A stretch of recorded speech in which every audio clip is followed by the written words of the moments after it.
जसले जे भने पनि खाना र टिकटक बनाउन चाहिँ छोड्नु हुँदैन है साथी हो।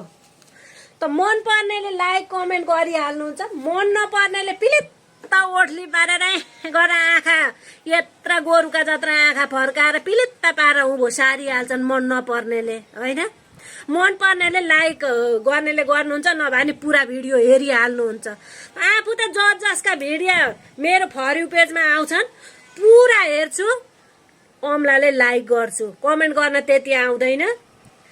अनि जसका भिडियो मैले पुरा फुल वाच गरेर हेरेकी छु उहाँहरुकोमा त मेरो भिडियो अवश्य जान्छ। टिकटकको नियमै हो, जसका भिडियो पुरा हेर्छु हेरो नि उसको भिडियो त फर यू पेजमा कुद्दछ हेर्नु।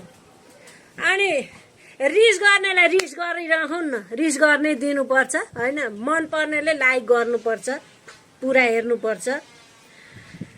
जिन्दगी मरि जाने चोला जे होला पो रहेछ गाँठे।